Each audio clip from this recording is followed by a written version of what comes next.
this point here of like, we either have complete freedom and total responsibility, or God's in control and God's got the responsibility and you don't have to do anything. And so it's like, but most people actually would not express it that way. They would not express that. They would say, no, God's in control, and we have free will, and God does the good things, and I do the bad things, and that's it.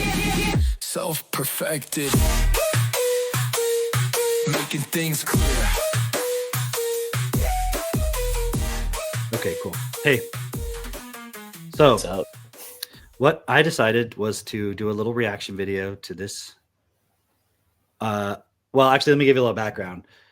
So I was looking up the other day, the problem of evil. I'm trying to figure out what is the justification that, Christians, but more generally people who believe in God, what is their justification for why we need to follow God? And that led me to the point of, because if you look at all the problems that exist and you're talking to somebody, how do we solve these problems? Like poverty, war, et cetera, et cetera. A lot of times the way that the conversation will go is it'll go towards a point of, actually, let me do this for right now. It'll go to a point where it's like, well, we can't solve that because we have to put our faith in God. And when we do that, then the problem will be solved. Something kind of like to that effect, right? Right.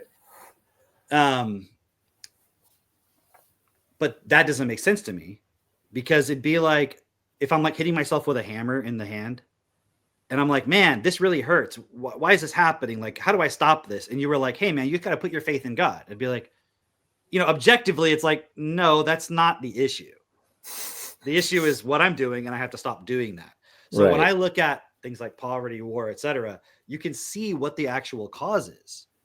But the problem is you can't stop it until most people agree. Right. That's the challenge. It's not like, oh, because I know how to stop it, therefore I can just stop it. Yeah, that's interesting. I don't want to interrupt you, but that is interesting because it's like what people are essentially saying is, okay, yeah, if I'm hitting myself with a hammer on my hand, sure, I can work out, like I can stop that for myself. But how am I supposed to affect or influence multiple people, like on a mass scale? That seems impossible. Clearly that's a God thing. That's a, outside entity, Well, it's like, okay, there's poverty. If we had a system where everyone had their basic needs met, which is like logistical, but also economic in the sense that we'd have to reevaluate how we perceive the purpose of money, because we can real quick get $100 billion for a war. Sure. Yeah. But like, it's been a very long time, and since the beginning of money or whatever, and we still haven't just made sure everybody has their basic needs met. Yeah. But we can create Amazon, and I can get next day delivery, and Jeff Bezos can have a yacht, but poor people still are going to die from starvation. So it's like, hold on, if you just kind of look into it, you're like, well, clearly there's a solution here that's like a human coordination mindset communication point. Okay. Without trying to go into too much of what I think the answer is. But that requires us to agree, right? Like we had to all agree, not all of us, but a certain percentage of people had to agree that Donald Trump should be president for him to become president. Right. Sure. Right. A certain percentage of people have to agree for certain senators and congressmen to be there who then pass laws. So if there are laws that keep the current economy from not being able to solve poverty, then the answer would be to elect people potentially who would then write the laws that would solve the problem. Let's assume that was the way to do it. But that means you have to now get people to agree to elect those people. And those people also have to agree that when they're elected, that's what they'll do, et cetera, et cetera. It's just a human coordination point. Yeah. But when you talk to an average person, let's say, quote unquote, average, about these points of like why we have to come together as a group and agree on all of this, it's like there's all these excuses come up, and a big one is always God. Right. It's like, well, the reason why people are in poverty is not all of that. It's just because humans are evil or something. Like poverty is an evil thing. Humans do it, but okay, well, why do they do it? Because you're trying to get the person to see how we could get to the solution. It's like, oh, because of Lucifer. Like, right. It's like, yeah, because it's because of the Garden of Eden, and we fell, and we have original sin, and that's where we have to, because then we're saying to people, well, look, within us, we don't believe everybody has equal value, and therefore we should meet everyone's basic needs as a basic minimum. Yeah. So if you don't agree, even though that's common sense, you have to forgive yourself. And it's like, well, I can't forgive myself. Jesus forgives me. Why does Jesus forgive me? Because I have, so like, there's all these like religious faith-based points that come in that are like preventing people from seeing the clear point of how to get to the solution. That's why I thought it'd be cool to react to this. So that's why I was looking into that whole problem. I was like, I want to really understand if I'm missing something within the way people reason about it. Yeah. Spoiler alert, I'm not. Like it's exactly what I thought, right? But so like when I had to go do a drive for a couple hours the other day, so I watched a bunch of videos of like Catholics, all different denominations, just people who are like, you know, Christian apologists and stuff on the problem of evil. Like I was watching debates, like all kinds of stuff to see what is this excuse? It's like we have free will because God didn't want to create slaves. He wants us to choose him freely. And we didn't, we rebelled. And that is the basically evil. And then all the consequences that we now see as poverty, war, etc., are all because of that. It's all because we had free will. And I'm like, that doesn't make sense. Because can't we use our free will to then stop those things? No, you just got to believe in God. So like, it's just all this stuff. And I don't want to get too ahead of it, but I found this really cool video. I know you've already seen it and we've talked about it, but I was like, let's make a little reaction video to do it. About it and kind of just play it and go through it like we were, you know, doing earlier, but where other people can watch. So anyways, that's my little intro part to it. Do you have anything you want to add before we kind of go into it? Any other points? No, actually, yes. Okay. Cause I'd sent you the video of the one guy, against like 20 people. Okay. Yeah. Right. They have the chairs around and they race to like debate them. Yeah. And I just found that I found it really enjoyable, and I sent it to you because I thought you would enjoy it too. Yeah, I liked it, but I wouldn't say it was enjoyable. It was very frustrating. Well, also, that was what was so enjoyable. They didn't really have the time to go into the arguments, right? Yes. So that was what I didn't like about it. Yeah. You wanted it to be like full on, like let's go. Well, it's like get the point across, you know. But of course, sometimes the arguments go so far into the weeds. You're like, this is not going to go anywhere. So of course, maybe there's a reason why. Yeah. But what I liked about it is like it really shows how the average person would reason it out, right? This video I think is like really great production, but I think it hits most of those points of what the average person would say as far as like. Yeah, and this is why, you know, like this is kind of the idea. It fleshes it out, puts a nice little video to it. But yeah, I'm ready to get. Yeah, and it doesn't lay it out directly. It's going to use an analogy, a story. Yeah. To like kind of analogously say all the arguments that a Christian would make as to why there's evil and what's the solution. So that's why it's kind of fun.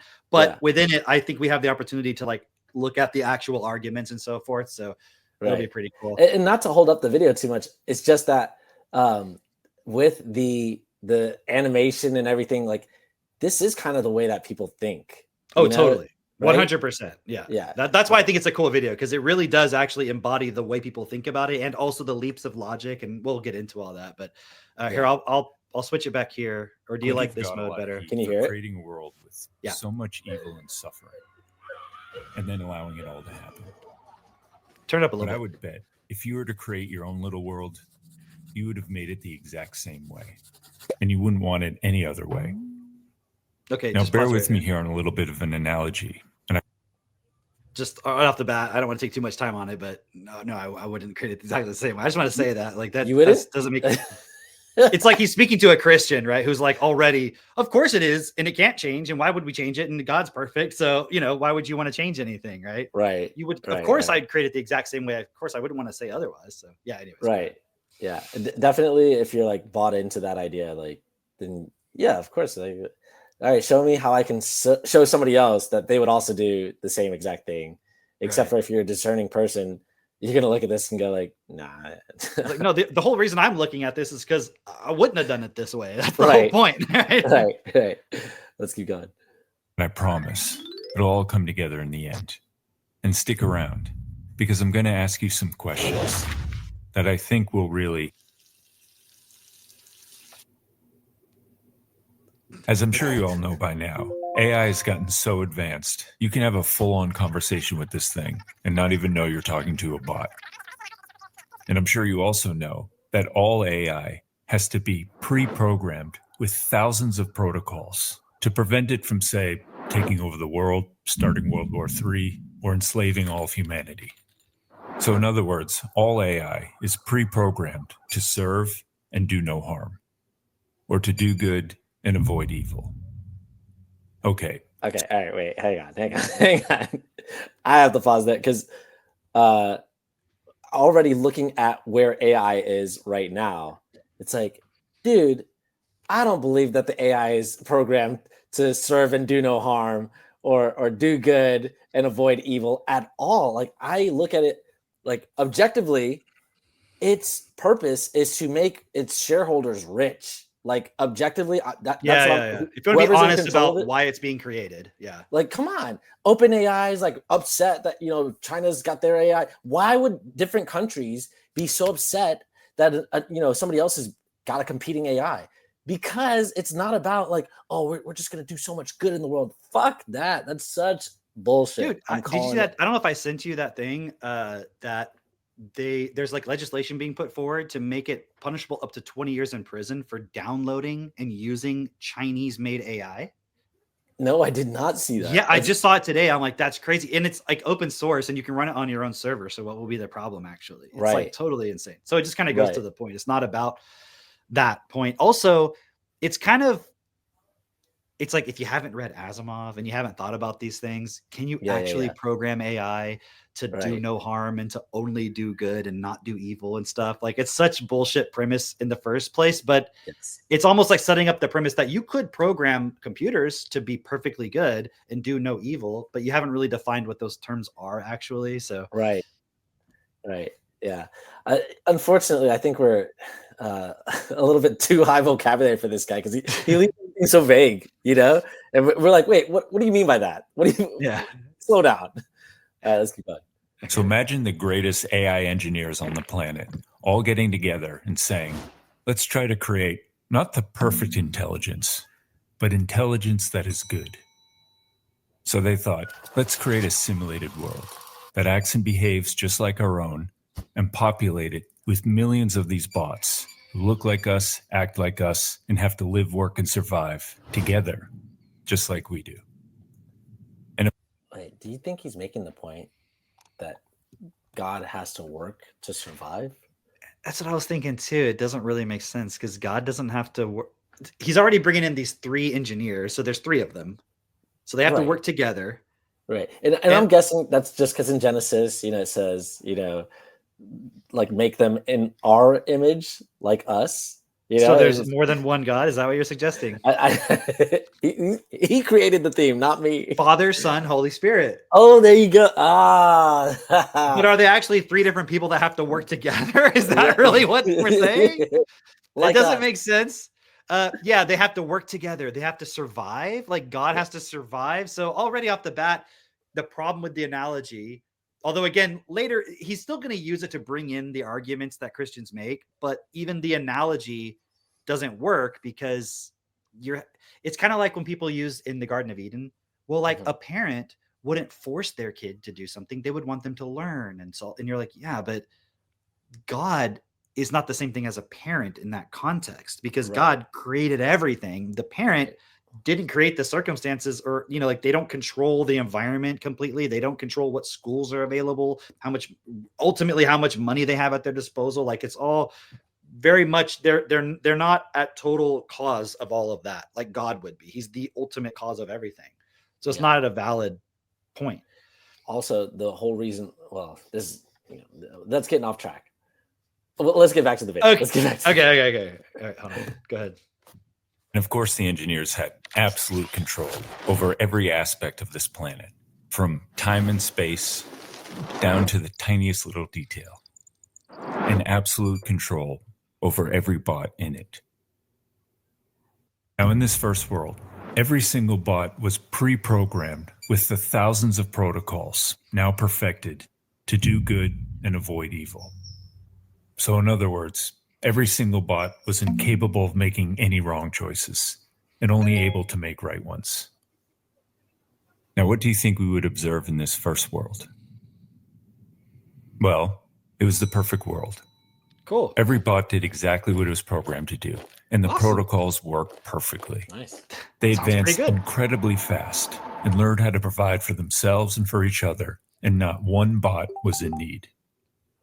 And since they were incapable of making any wrong choices, there were no wars, no poverty, no oppression, and no evil, and no suffering. Love it. The world was all very clean, shiny, peaceful, prosperous, well-ordered, super advanced, and boring. Wait. They notice all the bots more boring. Hold on a second. You got super advanced technology. You got everybody fed. They work together. Everything's great, peaceful, boring. Like, what? Why would that be boring? Wait. So you're saying we shouldn't strive for those things? Yeah, exactly. Now? Okay, so this is not what we're going for. No, we're not going for this at all. Dude, but it's actually perfect that he starts the video off that way of being like, hey, that best for all idea you have of like everybody coming together and really doing everything great and everything's good and there's no conflict. Nah, boring. Okay, so what is the point you're striving for then? Right. Like also, okay. Because I'm thinking of like maybe if I'm playing what's that? Roller Coaster Tycoon. You remember that game? Yeah. You know, like or Zoo Tycoon or whatever it was, right? All the tycoon games, right? And you would program it to like, oh, okay, I have these rides, you know, people come in, all this stuff. And even then, like, I don't know, like if you were, it would be as if he's saying you're the engineer of one of these games, and then like because everything works, you're bored with it. You know, because everything works exactly how you planned it out, you're bored with it. Like, yeah, like who is bored exactly in this? That's the question. Is it the people on the planet are bored? The bots are bored? Or is it the engineers are bored watching everything? Because they never really explained clearly why they created everything. Right. We'd have to go back, but I've seen this a couple times now. I don't remember him saying the engineers giving a reasoning as to why they're creating this world. To do good, or for them to not be perfect but be good. No, but why are the engineers creating it? For what reason? So that they could be good. The bots that they create, they're just good. Why do they need them? Is my point. Why? Look, we're creating them. Okay, look, we're doing it. That's in the story now. Should it be perfect? No. Just good. Just good. We could make it perfect, but we're not making it perfect. And you know, like, why did God create the world? Isn't it kind of the same point of like, what is the reasoning as to why God, if there's a quote God that is perfect, omnipresent, all powerful, all these things, right, that people believe, why did he create everything? And they're like, you read the Bible and it's like he created it to be good. Okay, well, that doesn't explain why he created it. That just explains that he created it to be that way. Fine. So, and then also, it almost sounds like, you know, good is in the context of like, well, God felt like it, and so that's good. So you don't ask any more questions. It's like, why do you play a video game? I don't know. Because I'm just doing it. It's good. I like it. I guess. Good, bro. But there's also this point where in the beginning he says they were programmed where they could only do good things and no evil things. And that part doesn't make sense to me because I'm not questioning that you couldn't program a robot to do something and not do something else. But why would they do anything evil? Like, why in that scenario, given all the conditions? Yeah. I mean, is it like they programmed them where they couldn't do anything evil, but also they'll starve to death if they don't go and plow a field? Mm. Do you know what I'm saying? So they can't physically do anything evil. They have to do only good things. But you could have created the simulation where they don't have to eat. True. Yeah. So in that, let's just say God set up the situation where they don't have to do anything to survive. Like, they just automatically exist, right? They're just here and just existing, and it's fine. Then why would they ever need to do something evil? The only reason they would need to do an evil thing is because they perceive a lack. And then they're incorrectly thinking, well, if I do this quote evil thing, I can fulfill the lack, even though it actually creates a negative consequence, which makes things worse. But they would know that if you taught them that and they had perfect understanding. Yeah. So they had to deliberately kind of make things limited. But then be like, well, since we made it limited, the only way they're not going to do evil is if we make them not do evil. Yeah, it's interesting because he said survive like us. So, it implies like, well, he needed to make us need to eat and, all those sorts of things. Well, but that's because they're engineers and they're not God. Okay, they're just AI engineers. Fine. We'll just give it the, But then that's the problem with the analogy, isn't it? Right. But because it's like, hey, there's a flaw in the people themselves who are creating it. That's why the creation is flawed. You can't say, well, in the same way that the engineers created the bots just like them, God created us just like him. Perfect. See? Mm-hmm. Like, well, wait, it's not the same because he also didn't give us all the perfection that he has. It doesn't make sense. Also, just, for me, like the very first thing when I saw he said boring, I was like, boring? That's the reason why we can't have no suffering, no wars, no disease, like because it's boring. Like go tell that to somebody who's suffering. And why would it be boring? You wouldn't want to not suffer because it'd be boring. Like what?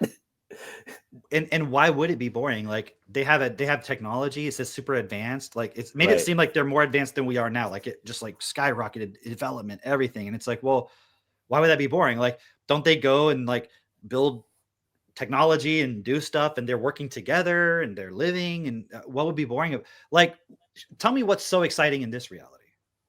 Tell me what's so not boring in this reality. War? Is that the thing that you consider not boring? Like when you get up and you go to work and you cooperate with your colleagues and you accomplish something, you're like, well, that was boring. Where's like the famine and the starvation and the cancer coming? When's that? I need some excitement here. Like, right. It's this weird. I think, okay, I'm gonna try to steel man him, just okay. I think what he's actually trying to say is that what's the point of it? What's the purpose? Like we're just being that productive. Was the question I asked in the beginning. Why the fuck did they do this? That is the question. He also doesn't know, but he articulates it as boring.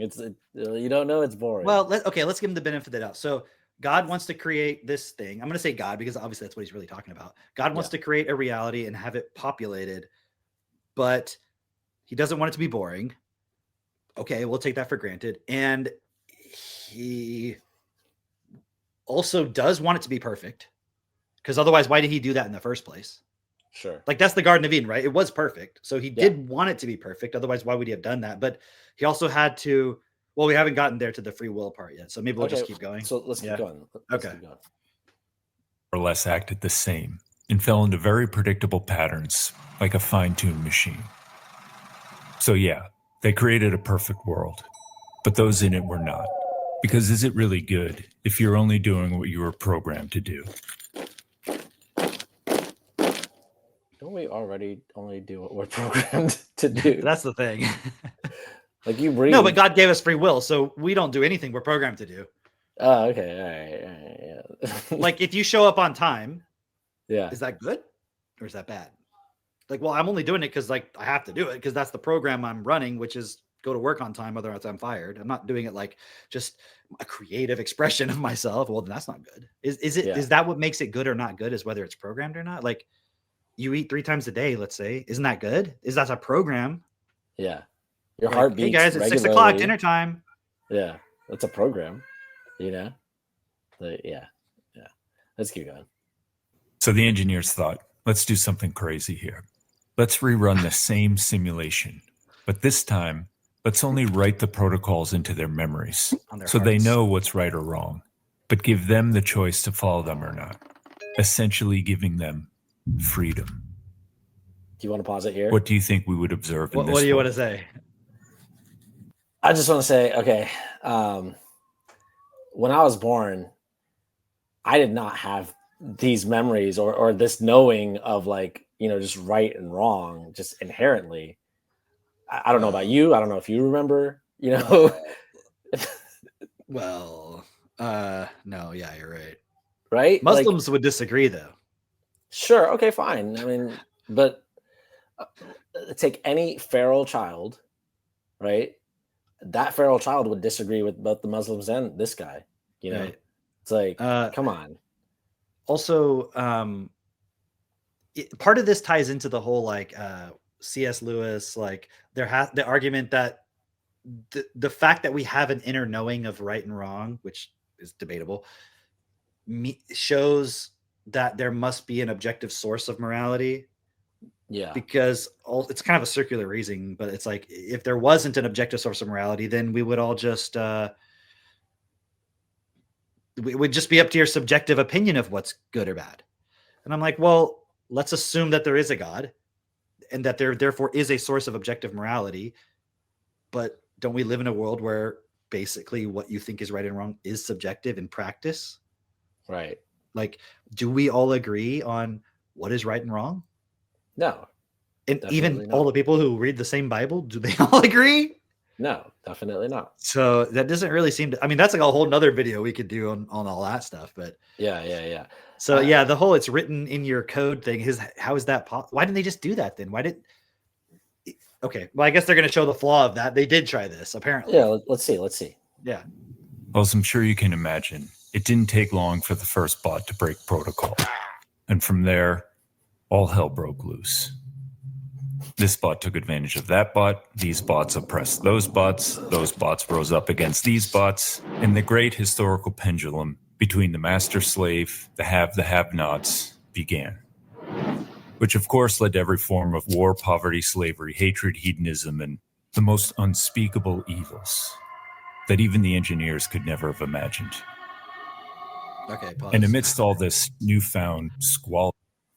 Okay, tell me if I'm wrong, but the only thing that changed was they could still, I guess, choose right or wrong now. Yeah.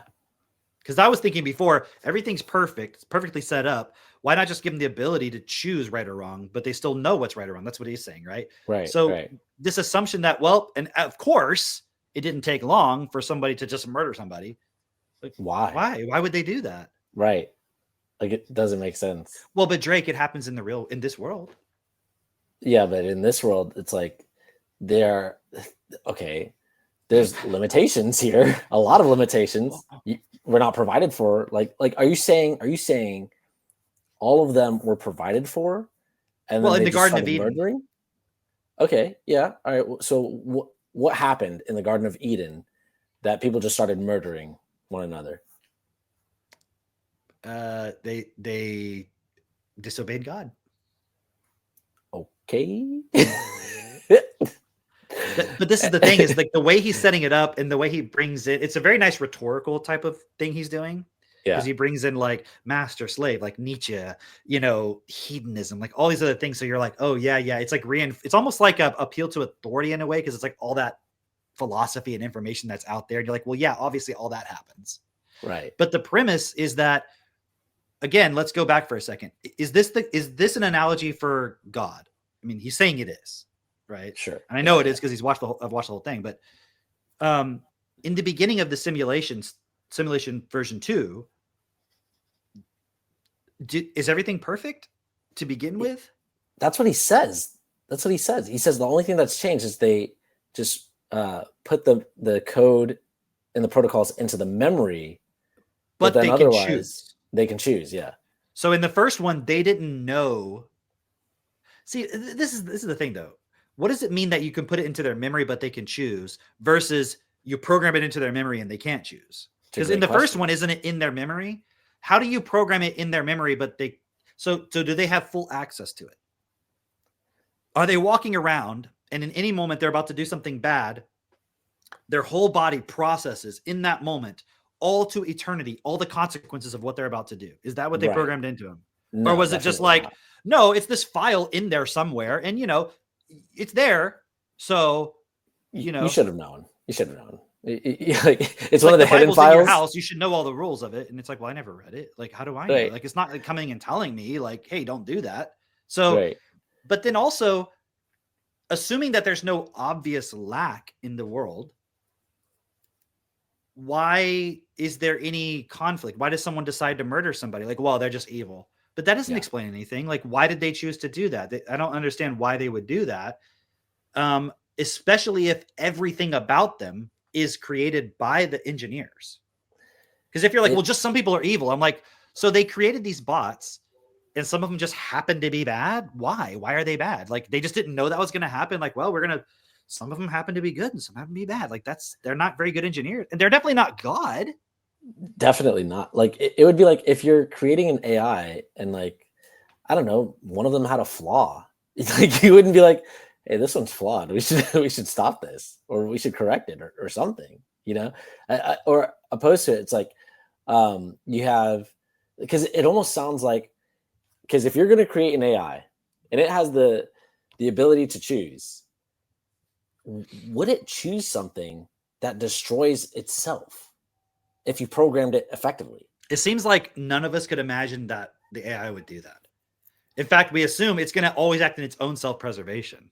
Right. Or you put to the point where you get the Matrix, where they're like, we're going to like enslave humans because they're a threat to our power supply. Right. You know, and they might end up destroying our power supply. Movie. Right. Okay. So that would be like, okay, so maybe like randomly that you put in some program where it randomly chooses the correct thing and then randomly chooses the incorrect thing. Like, it doesn't make sense that it's just like, choose the right thing. But I know what the right thing is, but I'm not gonna choose it just because. Okay, and then the other problem is they're choosing this in a context where it's like, I think the person who's watching this, let's say they're a Christian, right? So they've already bought into the mythology of all of this. They're thinking they're imagining us in our fallen state. Mm-hmm. So it's like our nature's already corrupted. Yeah. But go back to the Garden of Eden. Everything's perfect. Why would they choose to do the evil thing? But because the story told us, well, they did, then there's like, well, they did. But there's no rationale behind it. And also, this was in the Garden of Eden before they knew what the difference between good and evil. So this idea that they programmed them with the stuff in them, did Adam and Eve have that? Because it doesn't seem like they did. Otherwise, what's the point of calling it the tree of knowledge of good and evil? What would be the point of calling it that? That's a great question. Is it just called that? It's nothing to do with it. They actually did know good and evil, but also don't eat from the tree, so you would know good and evil. It's like, it doesn't really make sense. And did they know the consequence of when they ate the fruit, that all these bad things were happening? God never said that. Or you would surely die. How are they supposed to know? Did he say that? Oh, God said that. Yeah. What does that mean? Death. What is this death? Like, if you've never heard of death before, you'd like, okay. Like, sounds interesting. Why? How does the apple make me die? Is it like poisonous? No. How does it work? I'm just gonna create this thing called death after you disobey me. Like, what? So I guess the point I'm trying to bring up, though, is just, it's like acting like, well, okay, you know what you should do. You have the capacity for evil, and you're in a world that's already highly competitive, and you have to survive and fight for your survival. Yeah, okay, I can understand why you would choose evil, because you're trying to fight and you don't know, and you don't have time to slow down and figure it out. But according to the Christian mythology, we were in a state of perfection where everything was great, and there was no reason to choose evil, and yet we did. Right. When we already apparently knew, even though it's not clear that we actually did. So that's just the kind of the general problem I have with this so far. Yeah. Let's keep going. Okay, we can go. Yeah. Or chaos and confusion. They noticed something else. Cracks emerged in the actual system. Bugs, breakdowns, glitches in the code, system-wide viruses that wiped out generations. Or in other words, what we would call disease. And the metrics of evil and suffering skyrocketed. This discouraged the engineers. But drilling down into the analytics a little deeper, they saw something else. Interwoven between all the spikes of evil and suffering, they saw spikes of goodness, real chosen goodness, sometimes even hero status greatness. And as the metrics of evil and suffering increased, so did this goodness. So despite all the evil and suffering. Wait, is that the reality today? As suffering increases, we see more goodness? Yeah, I've been keeping track. Oh, okay. Yeah, literally for every child that dies, one I don't know what is like the great. There's an Elon Musk. Don't you notice that for every person in poverty, there's an equal and opposite Elon for Musk? every. Oh, yeah. I thought it was like for every. It's like 1-to-1 for every 5 billion that suffer. You know, you get one Elon Musk, right? Also, okay. So there was the point about evil. It's not clear. I mean, murder, that seems pretty obvious. Disease, it never really explains why disease occurs. It's cracks in the system, he said. But it's so analogous. It's so like metaphorical that it doesn't explain why. In the same sense that predict it. Like man fell back in the Garden of Eden, and therefore that's why we have disease today. It's like, you know how God's like omniscient, yeah, but he couldn't see this coming. Yeah, he did, and he did it anyway. Yeah. But he was also surprised at the result. What if he just never put the tree there? Yeah, well, then it would be the first world. It would be boring. He still had the capacity to choose good and evil. No, the tree allowed you to choose good or evil. But what about choosing the tree was evil in itself, other than you can claim disobedience to God? But the only way you can claim that disobedience to God is evil is if obeying God equals you do things in reality that don't create bad consequences. Right? That's the only way you could say why obedience to God is good versus evil. And you should just listen to God, because when you do what God suggests, only good consequences flow. But God created the conditions. I mean, according to the fact, if you believe that there is a God that did all this, God created the conditions in which you exist. Therefore, he created the point of whether there can even be such a thing as lack or not. Because he doesn't have lack. He doesn't exist in a reality of lack. In fact, to the point where no matter what happens to this creation of us over here, he still doesn't even lack. Think about that. He wants us. I mean, I know I'm bringing in stuff that's not in the video, but who gives a shit? Like God created us. He wants us to love him, right? Yeah. Why? Does it? And if you ask a Christian or whatever, yeah, I'm saying Christian. If you ask them, well, so God needs to be loved? Like, no, he has no lack. Okay, so he doesn't need us to love him. Nope, he doesn't. It's a pure act of love on his part, and grace and just generosity, I suppose, to give us an existence. Well, couldn't he have just continued on the theme of the generosity and the grace and just made us fucking perfect? Right. And it's like, it's this weird back chat that comes up when I look at it this way. It's almost like somebody's thinking, well, that's clearly not how things are. Yeah. And I'm like, definitely. Yeah, but that's not me trying to pretend like, well, if there was no God, things would be perfect. Like I'm blaming God. I'm saying it isn't that way. I agree. That's why the point of God doesn't make sense that it's a thing. That's you're calling out like, hey, you're just justifying the way that things are. Right. If there were, it wouldn't be this way is the point. Right. Which is the whole point of us like having to do this video in the first place is like, hey, can we stop justifying the way that things are? Like, stop using your religion, whatever, God, whatever, as an excuse, even atheism as an excuse for why things are the way that they are. Like, we need to take responsibility and change it, right? Want to keep going? Yeah. All right. Some of the bots still chose to be good. And that's what the engineers set out to design. But that wasn't all. Blossoming out of the struggle, they saw something that was completely absent from the first world. Identity, individuality, personality, character emerged, leading to expressions of art and culture. And in seeking solutions to all their problems and suffering, the search for truth and meaning began, leading to forms of religion and philosophy, which exploded into science and technology. And while they were nowhere near as advanced as they were in the first world, at least in this world, they could say, we did it on our own. Okay, I hate to stop it so much. No, it's good. But like, why is the value, like the emphasis placed on identity, and also like the search for truth. So you're saying then they didn't know, they have no idea about the reality around them. Now all of a sudden they care. So like they haven't actually been given any real knowledge. So they're just, they're out there trying to figure it out on their own and just bumping into walls. Yeah. Like, okay, we have freedom now, cool, but we also know the protocols, right? I think that's what it would call it. That's what he said. Don't, because why are we still fucking searching for truth then? Right, exactly. Because we have the choice to not listen to the protocols. Where is that explicitly made really clear? Where's that? It's just this fantasy that we all know. I mean, how can I explain it? It's like part of me wants to say we do all know.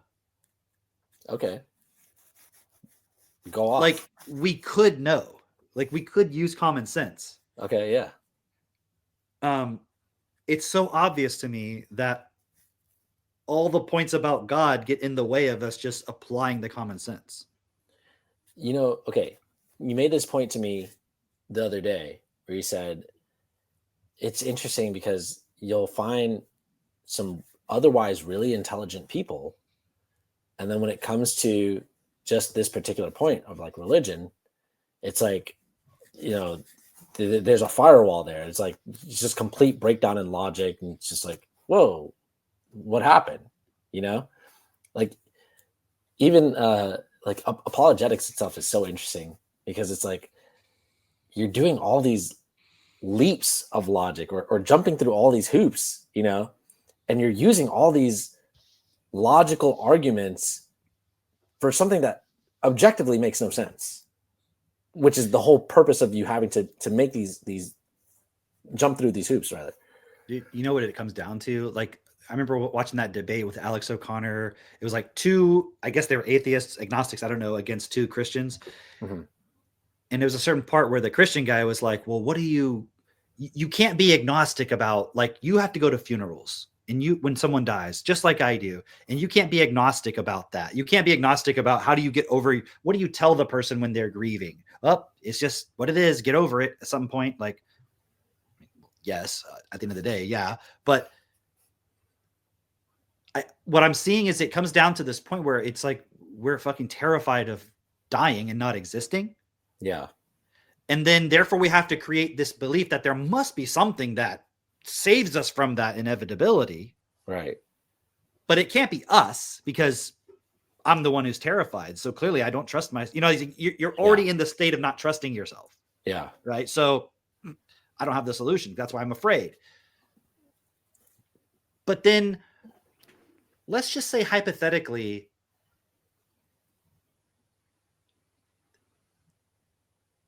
how do I explain it? It's like you can imagine a reality where there's an external God somewhere, where therefore when you die, you still exist, right? So people can imagine that. But why can't you imagine a reality where there is no God and yet when you die, you still exist?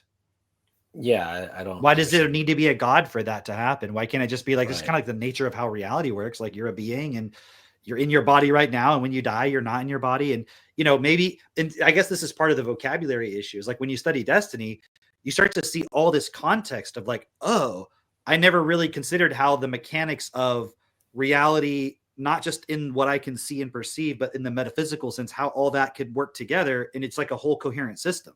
Yeah. Where I could still be alive in a certain sense, even if I'm not in my body. Like, okay, you start to, entertain that concept, but then also at the same time go, but if who I am in this life is fundamentally the same as who I would be in that afterlife, whatever you want to call it, why would the nature of my experience in the afterlife be any fundamentally different than this one? Like, it'll be different maybe in the sense that, it's like if I'm playing Call of Duty, it's a war game. You're running around shooting people. But if I'm playing Sims, it's a different game I'm playing. Right. But who I am in terms of my decisions and what I value in the game and stuff isn't going to change. Yeah. Do you know what I mean? Yeah. So, imagine if I was equally in terms of skill level compared to other people, as good at chess as I am checkers. So whatever my skill level is in checkers is the same level in chess. But my personality is I want to win. I'm aggressive. I'm going to play that way either way. Yeah. But if my personality is, oh, I feel bad about someone else losing me, I'm going to play in a way where I let the other person do stuff when I, you know what I mean? Like who I am is going to be the same, even if I'm in two different contexts. Yeah. Right. Yeah. So, but because we lack the ability to imagine that, it's not that we lack the ability, it's just that we haven't got that vocabulary as a possibility, that when I die, I'm going to go somewhere else, but it's going to be different than this, but I'm going to be the same. So therefore it can't be fundamentally, it can't be like heaven. Yeah. If where I'm at right now, let's just say I described this as hell, this reality, it's not quite, but it is in a certain sense for a lot of people. Right. But let's just say it's like really bad for you. Why would it be different when you die? You're just hoping that it will be. Right. Okay. And so that terror, that existential dread and fear that we have, because we don't want to be honest about it, of I could solve it, but it takes the responsibility of changing the system. Then it's like my excuses to change the system become justified by the thing that I'm placing my hope in, to just not have to deal every moment with the fear of there not being something that saves me from this. You see, like it's this weird catch-22 thing that we're putting ourselves in, this paradox. Yeah. Like I don't want to take responsibility for the system that is causing all of my anxiety, pain, and suffering. Because if I do that, then I'm not putting my faith in the God that's going to save me from the system that I'm not taking responsibility for. Because if I take responsibility, then I'm going to deny that there's that God. And every day I'm going to have to fucking be like, I got to fucking change the system. I got to fucking change the system. I got to change the system. Because if I don't, I'm fucked. Right. I don't want to feel that. I just want to feel like peace. And it's like peaceful, and God saves me in everything. So therefore I'm just going to go about my life in the system that by my participation and everybody else's participation is creating all the fucking suffering, not only in my life, but like probably by contrast, way more in other people's. Yeah. You know, like the polar opposite of the Elon Musk is, and he still is depressed. It's like people say he's like does ketamine and he's depressed and plays video games to quiet his mind and shit. It's not like he actually has it any better. He's having to compete in the system just like everybody else, just with a different, set of skills, basically. Yeah. I mean, look at the number of times he's been married and divorced, and Yeah, exactly. The amount of baby mamas this guy has, I don't think that's a good thing. How many times he's had to? Well, I don't want to go there. Okay, shall we continue? I don't remember. Yeah, where we're at here. Now, this world wasn't perfect. Far from it. Wait, go back a little bit. What was the last part he made? It is basically that like they're now striving for religion and philosophy. They want to see the truth. Okay. Yeah. On that point, real quick, then before we go on, he's saying that the good of it is like, hey, we did it on our own, but they still had all these good things. Yeah. But so the good is like, okay, in that scenario, he's obviously defining the evil stuff as like not good, but the art, the literature, the philosophy, the technology, all that stuff, they had that in the first round. Right. So why is it? Well, it's not boring now because we made it. So we could say that. See, but now he's like switching the criteria. Is it about you made it, or is it about whether it's boring? Yeah. Okay. Why isn't okay. It, what if you made it yourself and then you got rid of all the conflict? Wouldn't it still be boring? Yeah. But we made it ourselves. But what if you just set up the first one where they had free will, but they had perfect understanding and no lack in everything, so they had to make everything themselves still? Yeah. Why would that be boring? They still had to do it themselves. Maybe they wouldn't build all those things. That's what conservatives would tell you, right? Republicans would tell you, like, well, if everything was taken care of, you'd be lazy. Just like in the Garden of Eden. Just like heaven. Just like heaven. You wouldn't do anything. All right, well, we'll keep going. Now, the engineers found themselves becoming totally enamored by their new creations. But as a result, there was some pushback. We just created a very cruel and unfair world, some argued. And millions of the good that we hope to create are just being wasted every day. So the engineers thought, let's see if we can come up with a way to mitigate all the evil and suffering while still allowing their freedom. So for the first idea, they thought, we already monitor all their thoughts. So anytime anyone's about to make a really bad choice, the system will just intervene and will either edit or... Why is the freedom part so important? I think that's the whole crux of this thing is like, to him, the purpose is that you have freedom or free choice or free will. But the problem initially wasn't, he was like, oh, but there's no freedom. He was like, it's boring. He said it was boring, but I think that's what he meant to say, is that there was no freedom. But in this situation, he still wants to get rid of all the negative and have the good. Yes. But now you have the freedom. Yeah. I think he just did a really poor job in saying, like, the problem is you have no freedom. So you think that's originally the actual issue? It's not about boredom per se. You know, after watching it, I've watched this a couple of times, you know, and after watching it, I'm like, it's got to be that, because the boredom thing is like, it doesn't make sense. Like, you know, we've said like, oh, okay, so boredom for who? And it doesn't make sense. But also at the same time, it's boredom from the perspective of the engineers. Right. So it's not that, like, there is a logic to that objection. Yes. Yeah. Because from our perspective, it would be like we had no freedom.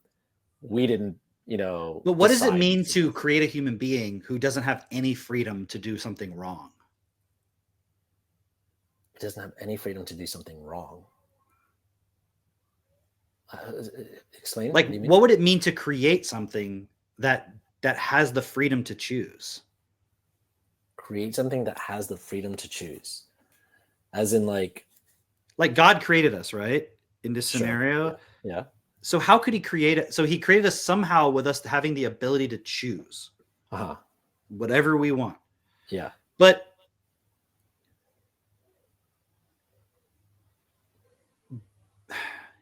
within limits. What I'm trying to get at is, but if he created us at that level of detail, like where he knew how to create something that could choose, that wasn't just going to run a program like the original ones where they just programmed. It's like a robot. It can't do anything other than what you allow it to do. Yeah. So he knows how to create something that can choose. Yeah. But he wasn't able to also give it perfect knowledge of consequence. That's the problem I have with it. It's like, again, it's like the conflict in my mind is like, it almost seems like why didn't God give us? It's like, no, that's why this concept doesn't make sense. Because like, if you were the God and you wanted to create something that could choose, and the point was you wanted it to have a good life and not suffer, maybe there's no way you could control that it wouldn't do something bad. But wouldn't you still be like, well, I'm still going to like make it, you know, like a horse. After like 5 minutes after they're born, they can stand up. Right.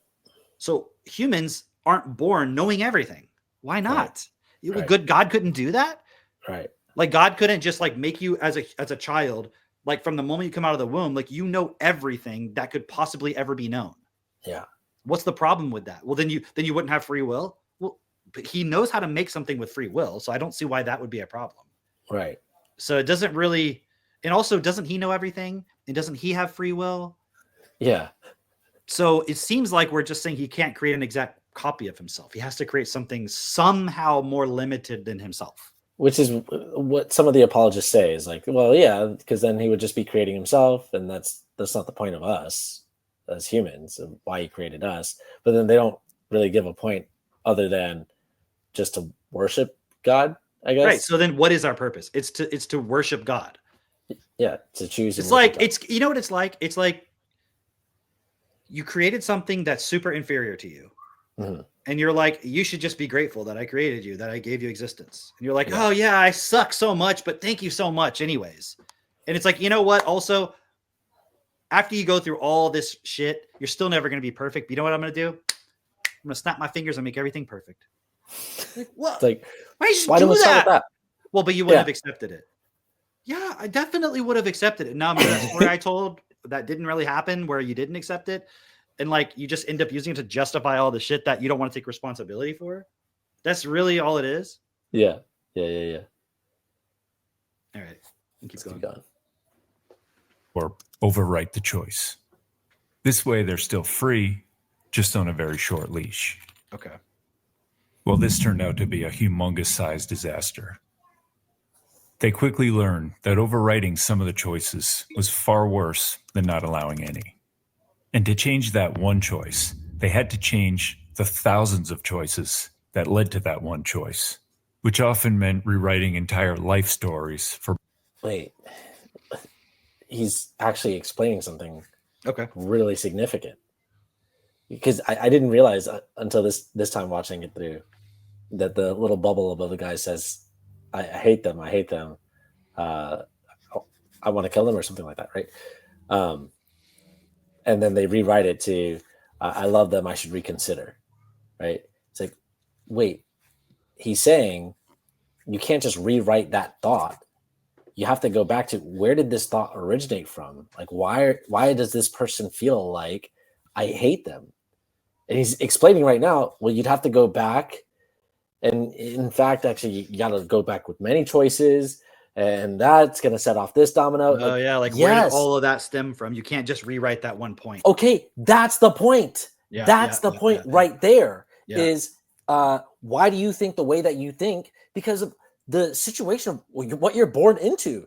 Your parents are trying to survive. You know, like, there's the whole money system that's like, you get money, you don't. Like, there's all sorts of things that are going on that then shape, okay, I think of myself like this. I think of myself as unworthy. I think of myself as, superior to, I think of myself as blah, blah, blah, blah, blah. You fill in the blank, right? But all of that is shaping, and exactly what he's saying. It's like, so you acknowledge then that the thoughts are coming from somewhere in reality. You acknowledge that. But then you're saying that, the engineers, they couldn't just like change those things. They couldn't just, give you the understanding in the beginning. They couldn't just like be there at the beginning and ensure that, okay, since I'm omnipresent, all knowing, let me just help you to understand these things so that later on down the road, it's okay. This is really significant within our group, our culture, whatever you want to call it, right? Because we take the time to be there with our children and support them to understand, hey, that's not a good decision. That's not best. That doesn't make sense. Look at how that affects the other person. Look at how that affects even yourself. I remember one time I was over at your place, and one of your kids was like 2 years old. Max is 2 years old, right? And he had something that you were just saying, hey, right now we're not going to play with that. And, you were asking for it back, whatever. And he said, and I think he might've been 3 actually, but he said, well, I'll just throw it in the toilet.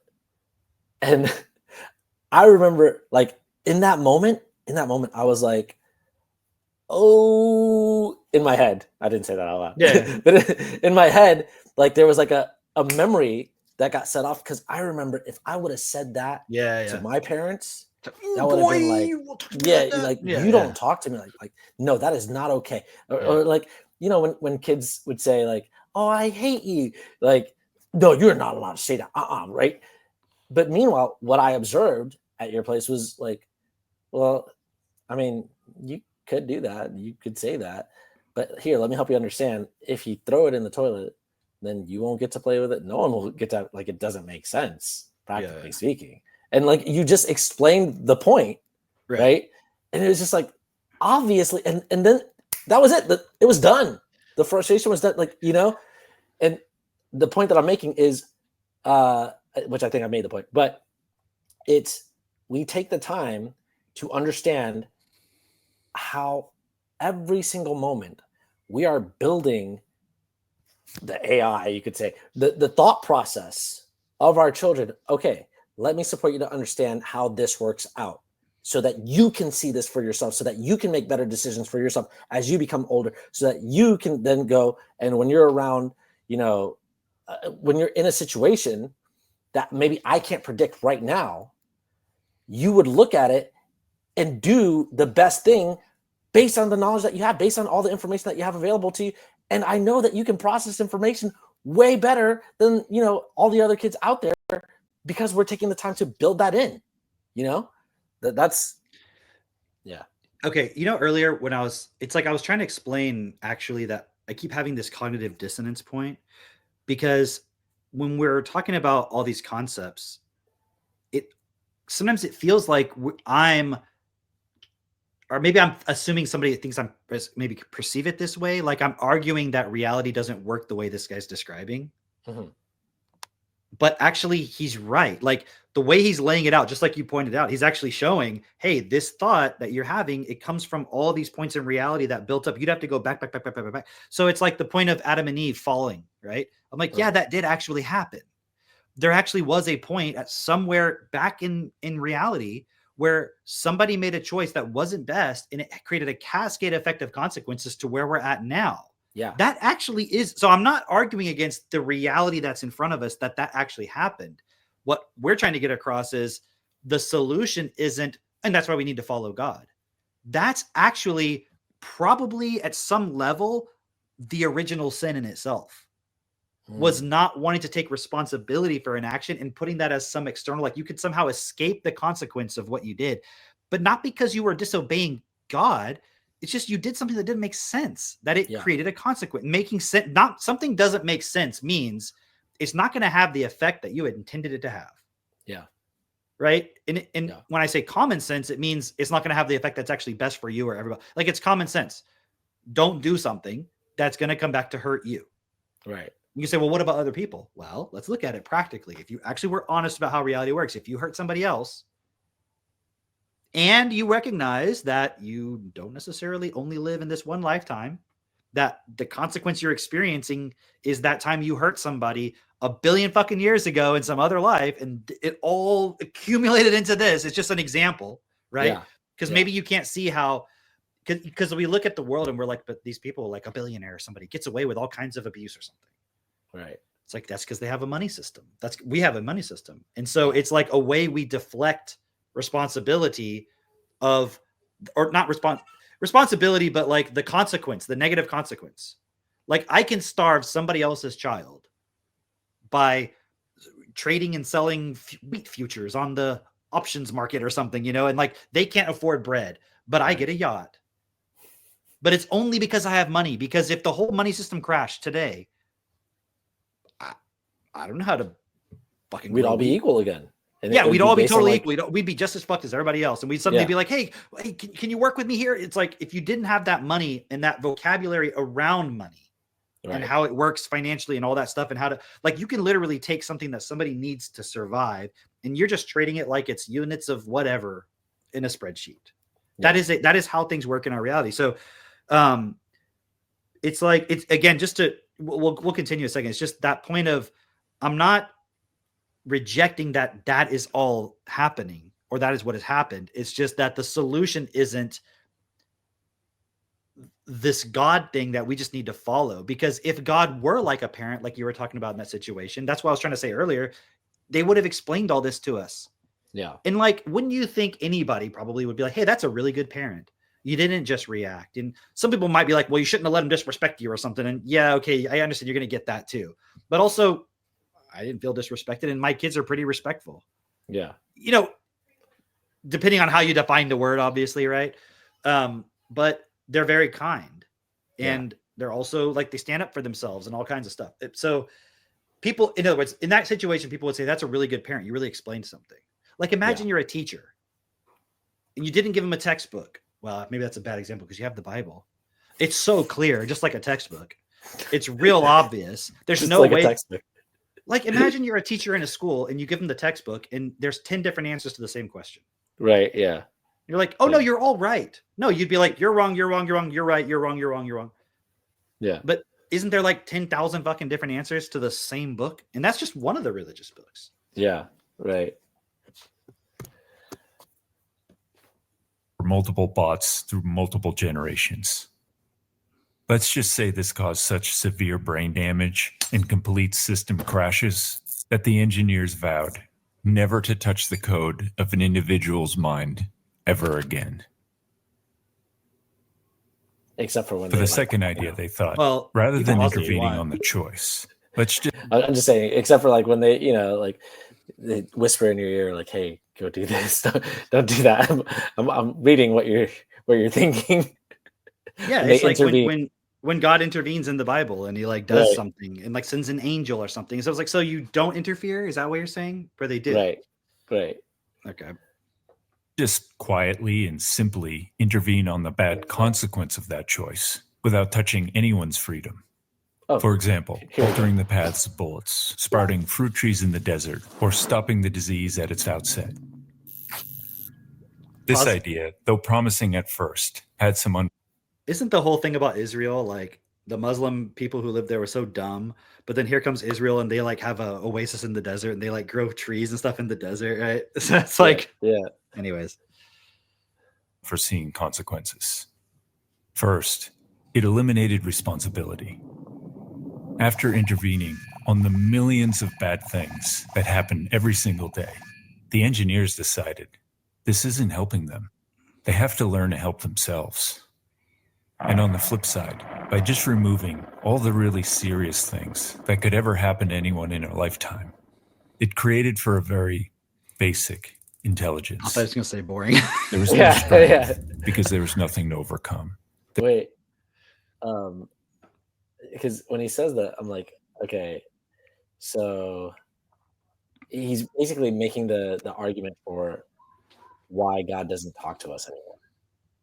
Like why in the past, like God would like intervene very obviously. Okay. I understand what you're saying, but it doesn't make sense because it's like God didn't know that wouldn't work. That's the problem with it. Makes sense if you think of God as the engineers who are trying to figure things out, but and didn't God like do a flood and kill everybody? Yes. Remember that whole thing? And then literally the day after, like they killed everybody. It's just Noah. He's got the animals and his like family, right? Yeah. And like the day after the flood ended, he went right back to sinning. Like immediately. So God didn't know that. And then he wasn't like, well, what? Well, just keep going. Like, why don't you just leave it alone and just let it keep going? Because you were going to do that, wipe everything out, start it all over. It just goes right back to where it was and worse. Right. What was the point of doing? So it's like, it's so hard to like square all of these points. Yeah. Because you're like, it sounds like, honestly, it sounds like God is these engineers. Yeah. Maybe that's the thing to take away from this is it actually sounds like God isn't the thing people think he is, some omniscient, all-powerful thing. It's more like he's like maybe more advanced than us because he can create virtual realities and stuff like that, but kind of doesn't know what he's doing exactly. And he's really just doing it because he wants some entertainment and or control over something or some slaves. I don't know. That's what I see. Yeah. There was no victory because there were no battles, and there was no greatness because there was no adversity. So as much as it pained them, the engineers decided that removing trial and adversity from the AI was like removing the hammer and fire from a sword. So the engineers concluded it had to be all or nothing. Either they themselves had absolute control and took on all the responsibility, or the bots had absolute freedom and had to take responsibility for themselves and for each other. Oh, there we go. It's destiny. Okay, that part makes sense. Got it. That's it. Wait, why is there still 6 more minutes? Wait, that's it. You got it. Done. That's it, guys. We got it. We can end the video now. I mean, there's just so many things we can nitpick. It's just like that point of they intervene to stop the bad consequences. It's like, why? Because they were trying to prevent the negative stuff, but wouldn't that make it boring? Yeah. Like, it's so contradictory. I mean, I guess it's just he's trying to illustrate a whole point, but hey, at least we got to this point where it's like, look, you either have a God that's in absolute control and therefore is responsible, or you have absolute freedom and therefore we're responsible. Right. And so people should realize that. Do you want there to be a God that's in absolute control and therefore he's responsible equals if there's anything evil happening, who's responsible?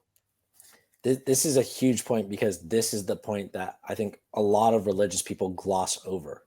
Okay. It's like this point of like, no, we have freedom or free will and God is in control. That's the problem. Exactly. And God is responsible. So it's like like I get to have, no, he's responsible for the good. He's responsible for the good. He's in total control. Yeah. We're responsible for the bad, and we're totally, I guess that's it. And we have free will. Oh yeah, and we have free will. We have total freedom. Yeah. We're only responsible for bad things. Right. Anything we do that's good is only because God did it. Like, because we're like inherently evil. It makes us, but also we have to stop the bad by somehow giving. So he's making good choice. He's making a good point here, actually. Yeah, totally, like totally. I actually agree with his point that he said of like, going back and looking at all the choices that a person has made up to this point. I agree with that. This point here of like, we either have complete freedom and total responsibility, or God's in control and God's got the responsibility and you don't have to do anything. And so it's like, but most people actually would not express it that way. They would not express that. They would say, no, God's in control and we have free will and God does the good things and I do the bad things and that's it. And so it's like, so at what point, what are you doing? The only option is you have to just let go total control. And you have to just embrace the fact that only God can fix anything. That's the only option you're left with. Like, so essentially what they're saying is I don't have free choice except to have the choice of just like doing, like just following however I feel in the moment. And maybe God's going to guide that or whatever. But like, the only choice I have is to accept that God is in control. Like, as a belief, not even as how do I do that as an action? If I'm inherently evil, how do I, it's like you just pray and you just give and you just say it and you receive it. And God just goes as an act of grace because you have given up all control. I mean, I don't think I'm straw manning the point. Like it's how really people difficult. It's really difficult to express because, like I said, the average person they're not actually saying this. The way that this guy's expressed it here is actually how it is. Yeah, exactly. Yeah. This is actually the reality of the situation. That's the reality of the situation. But the religious people they're not saying that.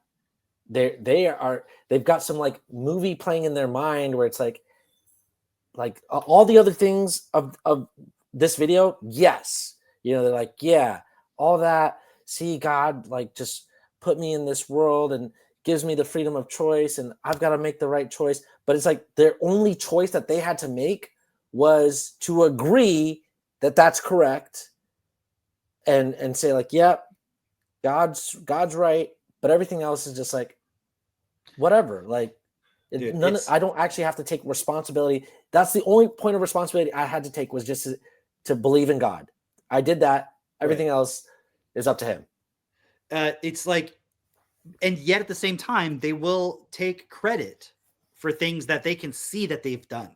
Yeah. It's like, you worked hard for a promotion. You did all the right things. You got the promotion. I did that. And then sometimes you'll also say, and then that was God or something like that. But you kind of know, like you worked for that. But then there'll be the time where it's like, you were totally unprepared for something, you're fucked. And then somehow it worked out. And you're like, that was definitely God because you couldn't understand how it worked out. Right. So it's really, to me, it looks like the limit of the person's vocabulary of understanding. And I think that's why when you go and you do the studies, the people who are like the top scientists, like who like run major research facilities and, like the top, they're all atheists. Right. Yeah. But if you survey like all scientists, there's a certain percentage, like 60% that are not. Right. Because they're just like average people. Like anybody can get a science degree and work at a laboratory. Yeah. But if you have to really focus and understand how shit works, you can't afford. And I'm not saying there aren't any genius level IQ people who also believe in God. They could be doing the work of the devil for all you fucking know. Like they could literally just be Satan. Like he's super intelligent, isn't he? Isn't he like the smartest? He's smarter than any human being. That's another. Okay, sorry, I'm getting off track here. It's another video. It's a whole nother video. Yeah. Okay. This guy does not acknowledge that in this analogy, like, there's also obviously let loose the evil. There's also an AI who's like way more advanced than all the other ones, who's going around trying to say he's God and like convince you to do the evil shit. Also, yeah, we didn't even talk about that. Yeah, jeez, okay. Yeah. But this still left so many unsettled. It's just not fair. The strong push around the weak and get away with it, and the innocent die. What's the point? So they tried one more solution. What if there is a system of absolute justice? That is, everyone gets exactly what they deserve in the end, and everything is made fair. So in this system, every single bot will be responsible for every single mode of choice and action of their entire lives. So all those who chose evil will have to pay for it permanently. And all those who chose good will be rewarded permanently. This is karma, right? Yeah. So they invented the karma system. And for all those who suffered tremendously through no fault of their own, yet remained good, will be reimbursed as if they suffered for a million lifetimes. Because I want to make this point to the child. Yeah.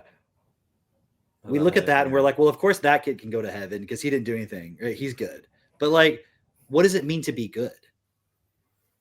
That he didn't have the capacity to be evil. Like basically, he's just starving to death. Right. He wasn't given enough food to then go act out any sort of evil. But what did he do that was good? Like, why does he deserve? Why is he good? Like, he didn't do any hero great level shit. The only reason you like, no, he was good is because you feel bad that he died and he's innocent. Basically, you're assuming at least he's innocent. Right. But that's not good. Innocent doesn't mean good. Is innocent good, or is good like you do something to stop an evil thing? Because all that stuff he said about good was in the contrast with there's evil stuff, and we're doing acts of goodness. Like if I give you a piece of bread, but you already have enough bread, is that a good thing? Or is it just like irrelevant? But if you're starving and I give you bread, be like, and if I'm also starving and you're starving and then I give you the bread, then it's like really good. The good only exists in the context that there's some evil shit already. Dude, also, okay, just consider this point of like this child here is like, if you were eating in front of that child, don't you think that child would be like, I wish you would just give me some food. Like please, just like how, and you're just like, oh wow, this is fantastic. Just delicious food. And child starts thinking like, I wish you would just die so that I could like you'd leave that food in that. So is the child still good then? No, he's evil, he's dead. He's gonna go to hell. Right? It's like it makes no sense. No, it doesn't. The standard of good is it's like they're using these words, but they're defined according to each other. But then sometimes they have some absolute definition, which is not clear. It's really just defined on like how it makes you feel. Totally. You know? Yeah, let's keep going. Good will be reimbursed as if they suffered for a million lifetimes. So at the end of every bot's life, no matter how long or short that may be, a log is reviewed of every mode of choice and action of their entire lives. And the criterion they'll be reimbursed.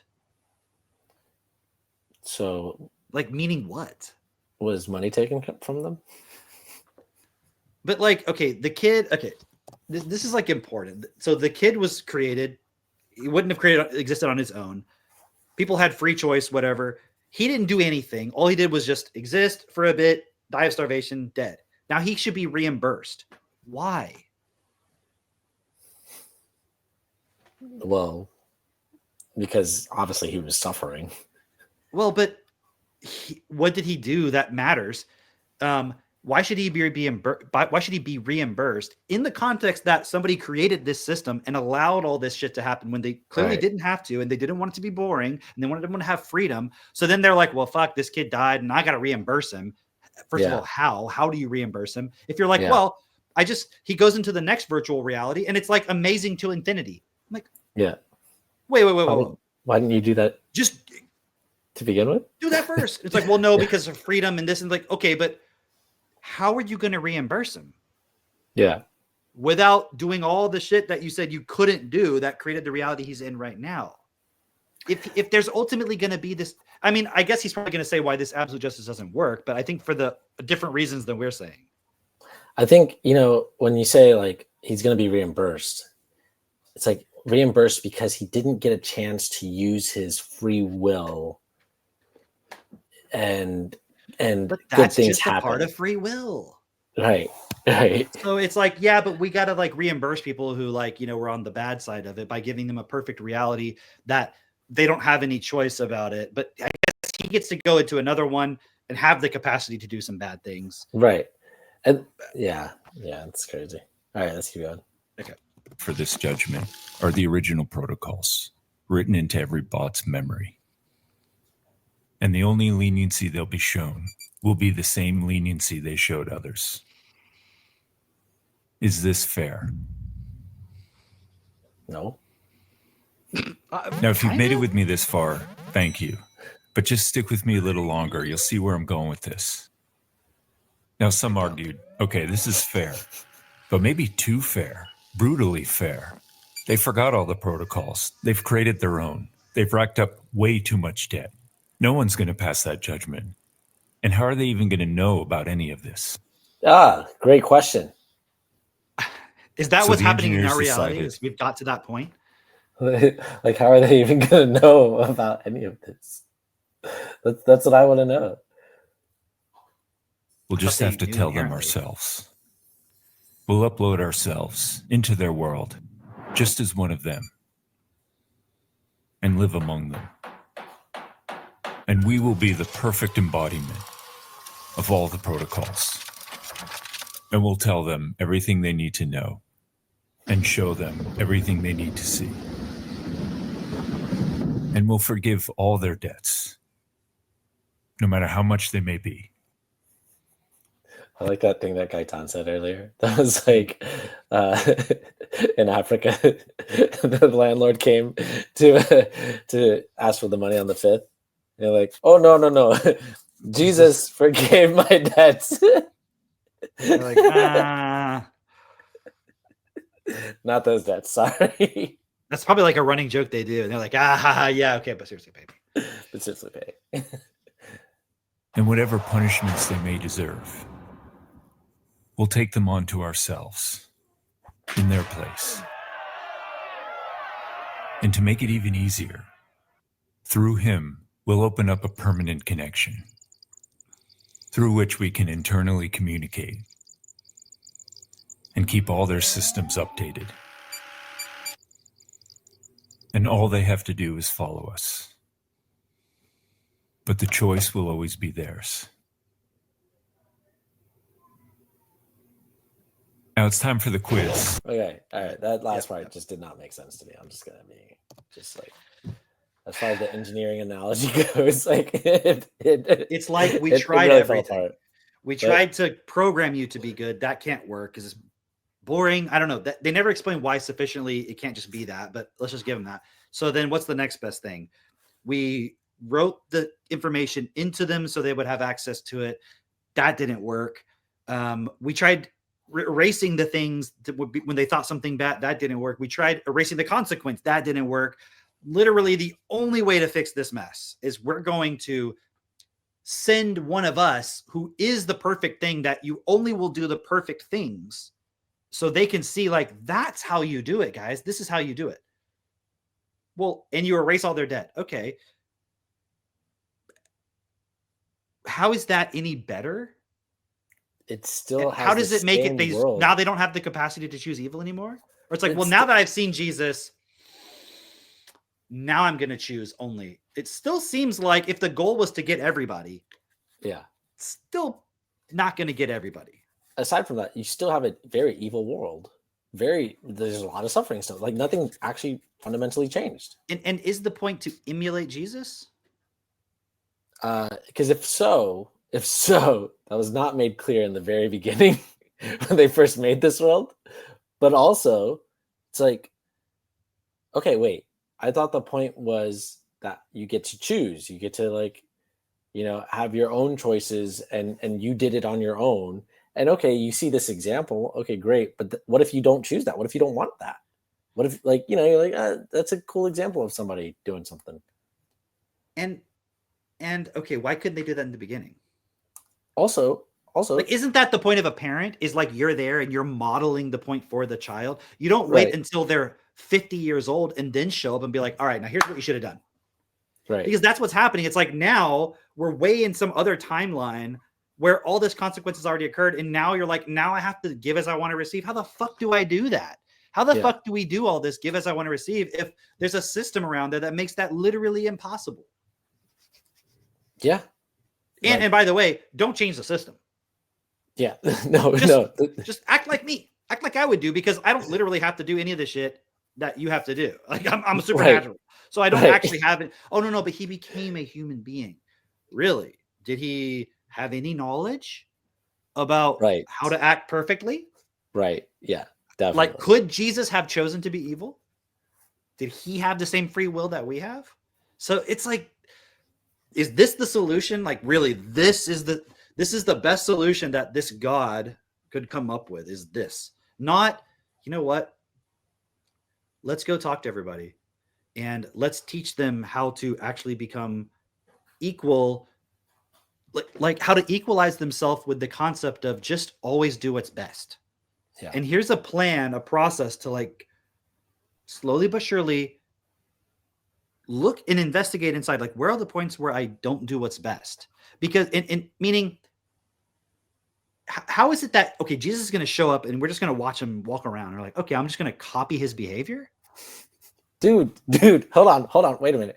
Like, I don't have to realize anything within myself.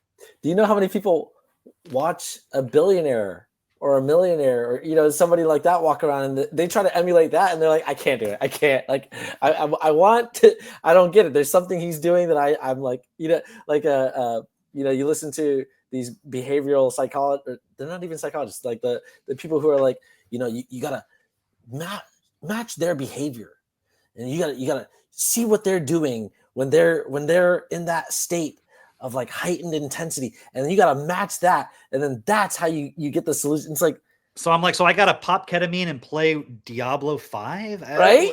Like on my private jet, like what? Right? Like that's how I do it. It's like, yeah, it doesn't make sense at all.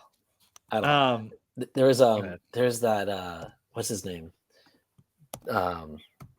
If you ever watch that documentary, I forgot what the documentary is actually, but there was a documentary where it was like Arnold Schwarzenegger, and they were just showing him as like Mr. Olympia, right? Like, okay, yeah.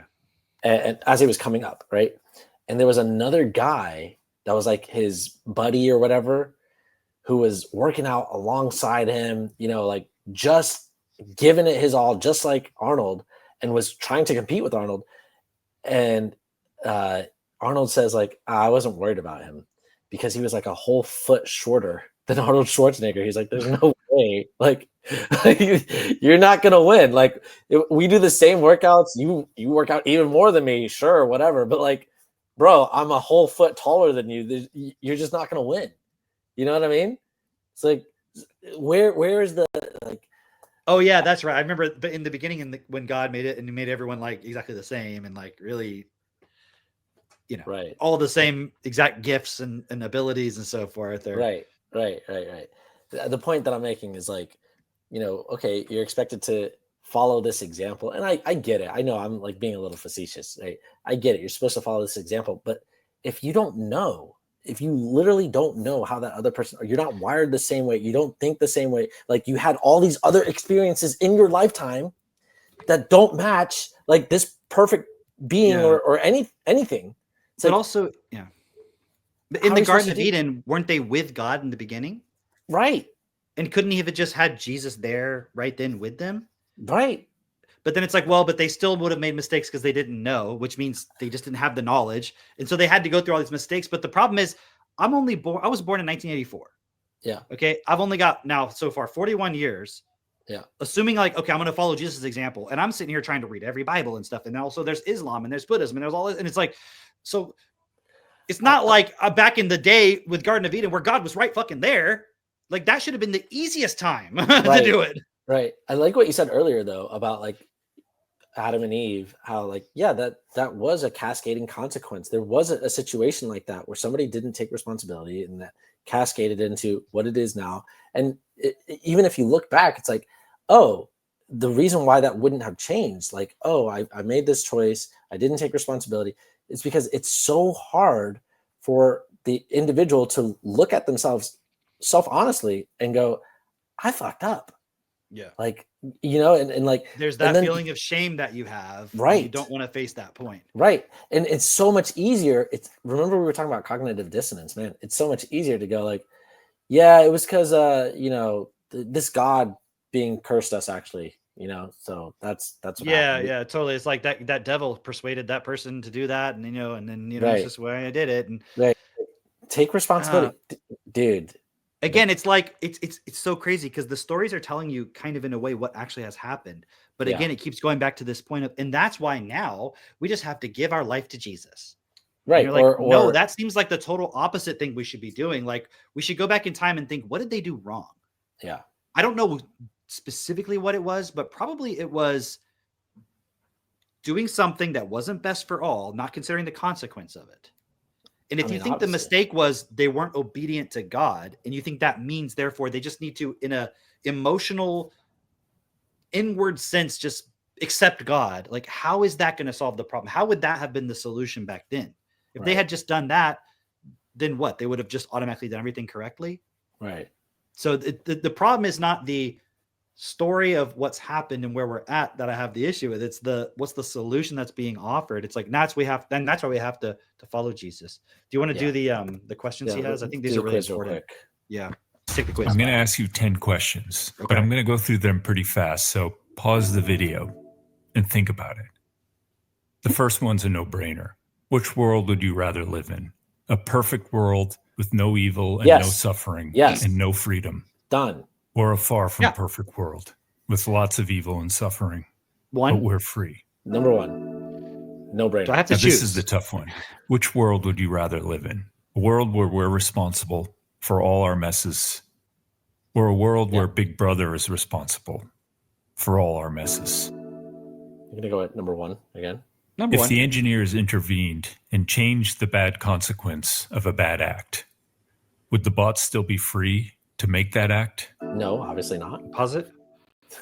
Where did the evil and so what was it?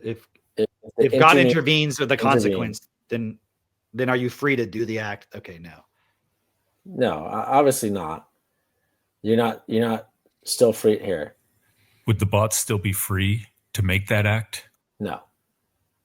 That's not true. Because what does it mean to be able to free to do something? Okay, so he's trying to make the case as to why, if we have freedom, God can't have intervened and done all this stuff, even though in the Bible he intervenes a lot, which again would make sense if it was literally engineers trying to test shit out and try to figure it out. Right. Like, meaning they don't know how to solve the problem. They're trying to come up with creative ways. Then this whole thing would kind of make sense in a way. But apparently God knew all this was going to happen from the very beginning and did it anyway. So it doesn't make sense in that context, only in this fake story. Yeah. Keep going. Yeah. Where did the evil and suffering come from? Well, it's funny that you asked that, because literally these guys over here created a world where there was no evil and suffering. So clearly they created a world that there was evil and suffering. Yeah. Did they take a vote of all the bots and go, you guys bored? Would you like to have suffering without, or was it like they judged it was boring and they're like, so in this example, definitely the engineers. Right. Where did goodness come from? Same answer. Let's just say all the bots freely chose to follow the protocols or him. Would there be any evil and suffering? No. If they chose the protocols, assuming the protocols are just always do what's best and not create a negative consequence. Yeah. Assuming they knew the protocols. Okay. Yeah. And then assuming that he was just embodying those points. It's just like, how could you follow a person and then make decisions in your life? Like, you're going to be like, what do I eat for breakfast today? Like, how would I follow Jesus in that? Yeah. And you might say, well, what does that matter? It definitely matters. Like, everything you do has a consequence. Well, if you're eating a bunch of crap, like they put on the shelves in the grocery stores, or if you're the company that's putting the crap on the shelves in the grocery store, right? Like, that's going to you might be like, well, but they shouldn't have done that. Okay. But then we have free choice, right? So I have to choose not to eat it, because if I go and I buy it, I'm giving them more money. I'm eating it. Now I'm getting sick. That means insurance premiums are going up. That means pressure on the economics. Like, you can see how that means the insurance companies get to lobby the politicians because they have more money, because I have to pay for my health insurance, which means they all get richer, which means they all get more control. I'm therefore creating it. So I do need to know from Jesus, what the fuck should I eat for breakfast? And he didn't tell me that. He didn't tell me that. He didn't tell me that. That's the problem. He didn't tell me shit. Right. He's only coming after the fact when there's all these consequences. Right. Who decides what their eternal destination is? These guys. Definitely. I don't think the bots have any say in it whatsoever. No. They don't even know what the hell's going on. They weren't even told. And the guy says that. Where would the bots be? Do the bots create the afterlife? Like, the other guys create the next thing after the simulation's over, right. So or whatever. They're totally in control of it. Yeah. Without the engineers. Not existing. It wouldn't exist. So does that justify that the engineers can do whatever they want to them? What was the engineer's intent? I don't know. We don't fucking know, dude. That's what we're trying to figure out. We don't know. Creating the whole thing. We don't know. And finally, how would you have done it differently?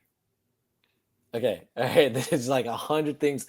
We can stop sharing. There's 100 things that we would do differently. I mean, for one, let's just start at the very beginning. Let's assume that this world has the same limitations, and that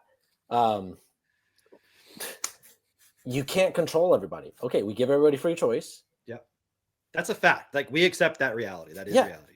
But let's give them the knowledge of actual understanding reality around them. Hey, listen, this is the world that you're in. The actions that you make have consequences. You're in this world with 1 billion, 7 billion, 8 billion, whatever other people, right? And everything that you do affects each and every one of them, and everything they do affects each and every one of you. If you all work together and consider each other and consider, if you take this out of the ground, then that's going to have an effect on the world. Okay, if you do that 100-fold, it's going to have an effect on these people over here. If you hoard resources from these people over here, they're going to die. They're going to resent you. They're like, just having all that understanding to begin with would make a completely different world, because it's like, okay, we're all here together. All right, cool. Can you help me out? I'll help you out. Let's all just work together effectively. Yeah. I don't see it as a point of like, because if you don't, here are the consequences. Your children or great grandchildren or whatever are going to be literally killed because of these other people being so upset at you because of something that you're doing right now. Like, is that really what you want? Or, you know what I'm saying? If everybody had that understanding, that knowledge, it'd be like, yeah, okay, it doesn't make sense for me to just literally rape the land or, rape this now person. Maybe you don't understand the consequence of putting this fertilizer in the soil over time. Okay, yeah. But that's the problem of that person doesn't have the vocabulary and the accumulated knowledge based on, studying stuff. Sure. Because if they had an effective vocabulary and they could process information, they should sufficiently be able to test it somewhat to see what the consequence would be. Right. Or to the point where you start doing it, you start seeing there's a consequence. You're like, okay, let me stop. Right. Because if you just keep going, yeah, eventually you're going to get to a consequence where you're like, you can't reverse it. But like, you should never get to that point. Because the only reason you chose that fertilizer was because it was cheaper. Right. But like, and in a system where that, continue. Well, in a system where you have to make it cheaper because you're competing to survive against other people competing to survive. So you have to cut your costs. That's the only way you can make more money and survive, et cetera, et cetera. All of that has to do with the whole system. And we're all accepting and allowing this. And so it seems, I know, like a huge, like, there's no fucking way to solve this problem. Oh my God, we're fucked. oh no, like you start to go crazy and you're like, oh my, I hope there's a God out there that can fix this. Okay, at least there's a God. There's no way we're gonna, like, I look around the world, there's no way we're all gonna cooperate. This is just never gonna happen. It's never gonna get solved, right? So you have to just keep your sanity, delude yourself that there's some external higher power that solves all of these problems. Yeah. But the solution is actually really simple. That doesn't mean it's quick or easy. It's just simple, meaning if everybody had the same vocabulary, if everybody understood the same language, had the same meanings of all the words. So like when I talk about what's an example? Like when I talk about food, for some people, it's purely, they think about food just as like something they use to satisfy them emotionally. They don't care about the nutrition content. They literally don't even consider that at all. Like at all. Yeah. Like I used to do that to some degree where it's like, it doesn't matter. Like, you know, then you start learning and you realize things and you get the consequence later. Right. But there's so much of that we could prevent. And that's why we're always talking about within Destiny. It's the understanding of how the mechanics of your mind works, like self-forgiveness, your thought patterns, like where they come from. Looking at how much it really comes down to the point of we're all one and equal, and realizing that point. Because if you don't realize we're all one, you don't realize that you're not actually separate, and therefore you can't get away with consequence. Like it's gonna come back to you. If what you do to another will happen to you in some level, in some form or fashion, in some way. Yeah. And then the equality point is there's different ways of looking at it, but it's like, I'll just look at it from this perspective. If I don't make sure everyone understands the thing equally, then I'm responsible for creating the consequence, even if I'm not doing it, because I'm allowing an inequality. Like if I'm allowing a poor person over there, they're going to get angry, like you said, and resentful, band together and create a militia to come and kill me because I have some stuff and I'm allowing that. Right. Yeah. And just to like also bring in this point, it's like, okay, so obviously we can't go back and fix, you know, the world from the beginning. So where we're at here now, we can develop the knowledge to see reality. And just like what we're talking about right here, to us, it's like, it's common sense, actually, because we've gone through the process of being able to look at ourselves self-honestly, being like having just the openness to consider, okay, well, if I do this, what is the outcome of that going to be? Improving our processing ability, like the things that we talk about for our children, we do it for ourselves as well. It's like, okay, so the solution today, because we're not going back, we're not going to be able to change it and do it differently back, like go from the past to right now. But we can make the decision right now that we're not just going to continue telling ourselves a story to justify why everything has to remain the same and why we can't do anything about it. That doesn't make sense either. That's a really stupid choice. And the point that the solution is like, there's this moment where it's like the end of time. Okay, time's up. Now everything gets fixed. Whereas the real solution is in different ways or different dimensions, right? So one you already alluded to, like our kids. Instead of just passing on all the bullshit to them, support them, even if it's just to go a little bit beyond where we're at in terms of self-honesty, self-awareness, like forgiving themselves, being aware, processing information more effectively, like not having and holding on to biases and opinions that are not based on reality, but just based on like fear or whatever. But that can only go so far in itself if you as a parent are just trying to fix the problem for your kids, because then you have the whole system, which is at the end of the day going to undo everything you did for your kids, because they're still going to have to, in a way, fight against that same system, which is trying to destroy them. It's just, it sees human beings as just like a means to an end. It's like a system that is, it's physical, but it's also abstract. And yet it's just the projection of us as humans, what we're accepting and allowing. So it's not this thing that's out there against us. And yet it's like we're externalizing our lack of responsibility as a system that comes back onto us. So we're literally getting that feedback right now. And so the solution isn't we just get a quick fix. It's a thing that's going to take time. Our children is the next generation. But then there's also the points of how do you go into the political arena and start adjusting laws and economic systems so that it doesn't create that same pressure on our children and their children and so forth. It actually starts to alleviate more and more to where it's like slowly but surely, however long it takes, we get to that point where the thing that we thought we used to have, which maybe we did, and we were just naive and we fucked it up.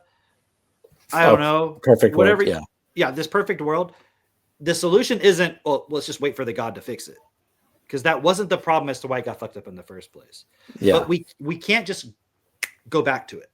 We have to now build. So that's why I'm saying, like, this whole process isn't like we're mad at God or we're trying to justify things. Like, we should just be better. Who's to blame? Like, no, like, we've done this to ourselves.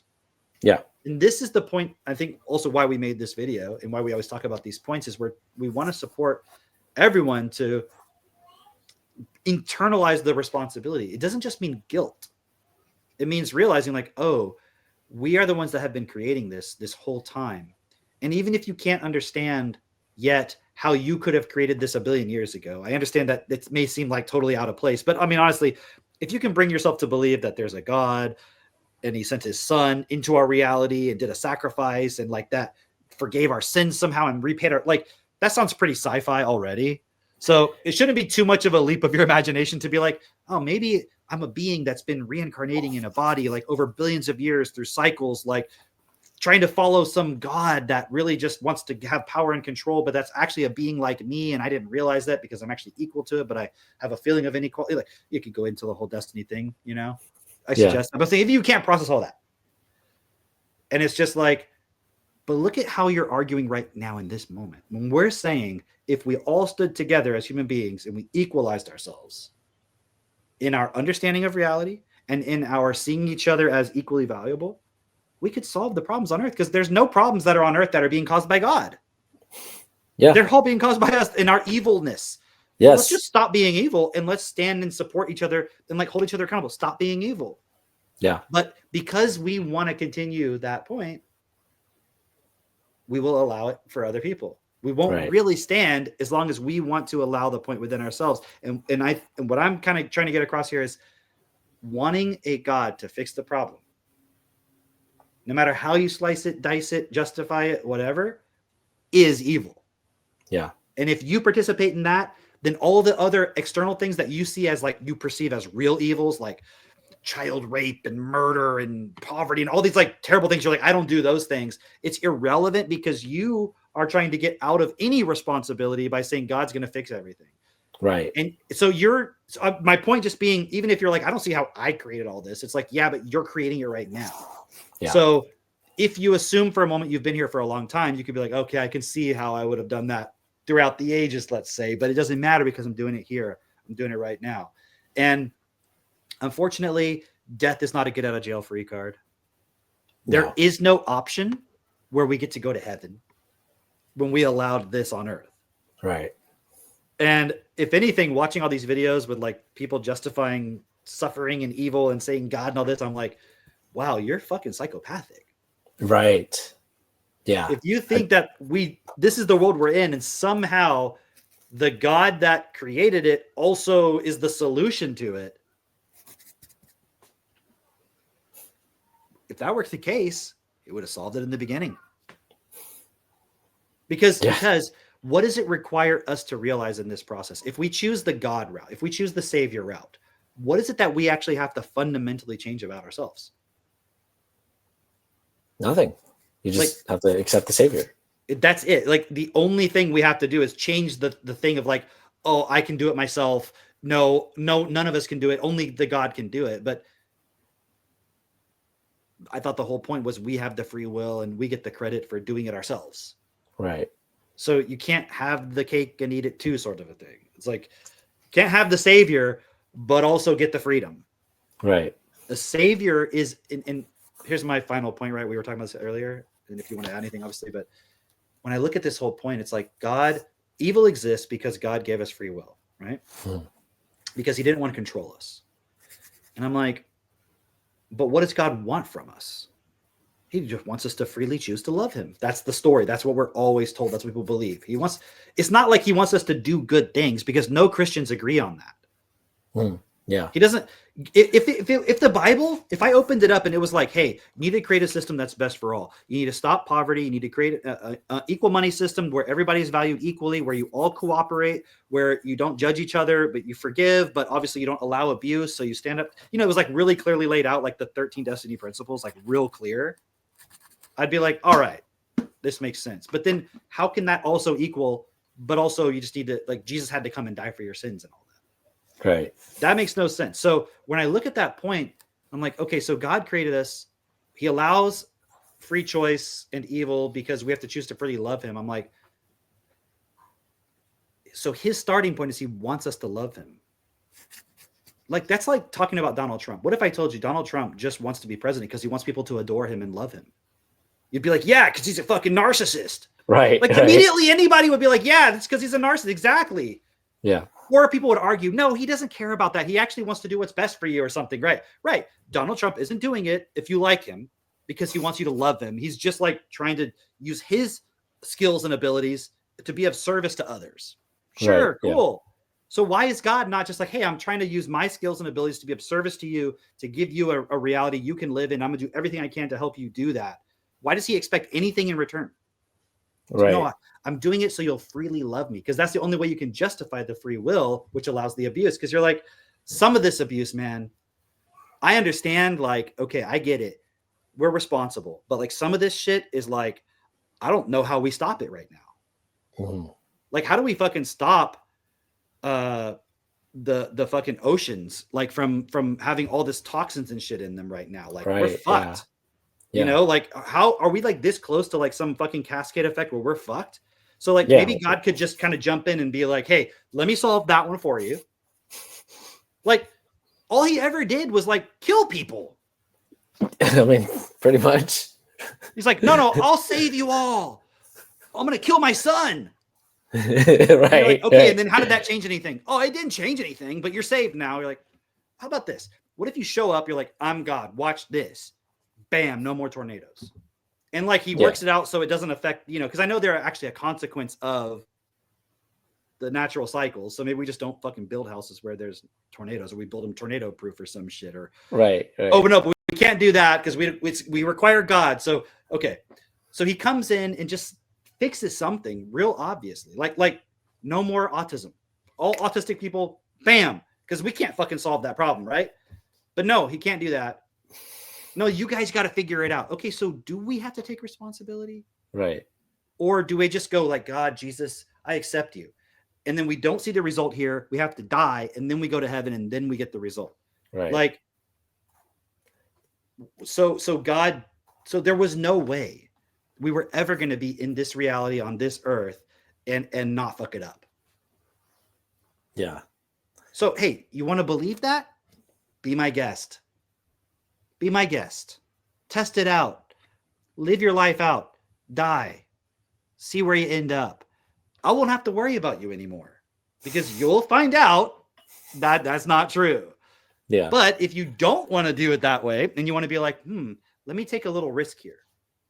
Is God going to be mad at you if you're like, hey guys, let's all work together and change the fucking political system, change the economic system, stop war, stop poverty. Let's educate everybody. Is God going to be like,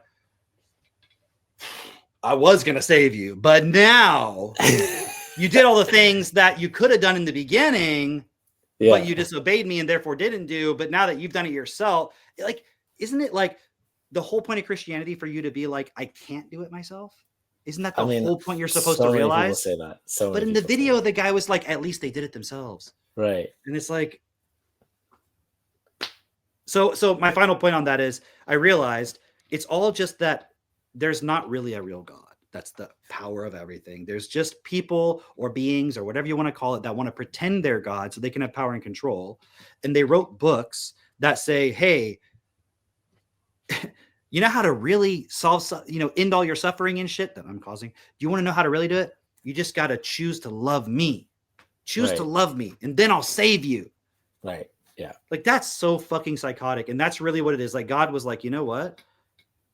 It's way easier to get everybody to do what I want. Like if I had to run a plantation and have slaves, it'd be way easier if they would choose to do all the shit I want them to do than if I have to force them to do it.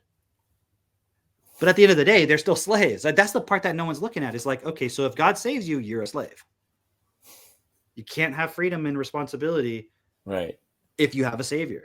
So I don't understand how the savior things solved the responsibility problem.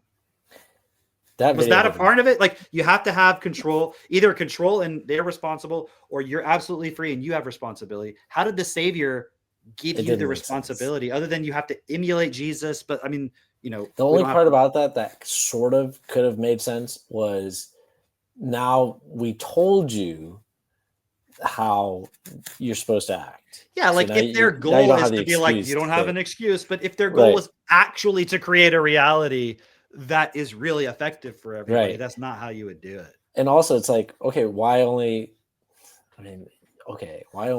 once at a certain period of time? Not everybody sees it.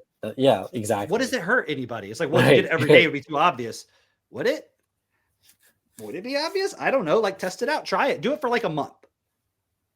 Do it. Guys, do it like I sent the Savior to show you exactly how to behave 2,000 years ago, and other people wrote it down several hundred years later exactly what to do. Although, actually, if you read it, it's not really fucking clear what he did. No, it's not really clear at all. Even people are like, oh, the Sermon on the Mount. Yeah, you know, it's like the core of ethical behavior. And I read it, I'm like, it doesn't really fucking tell me anything. Blessed are the poor. Yeah. Okay.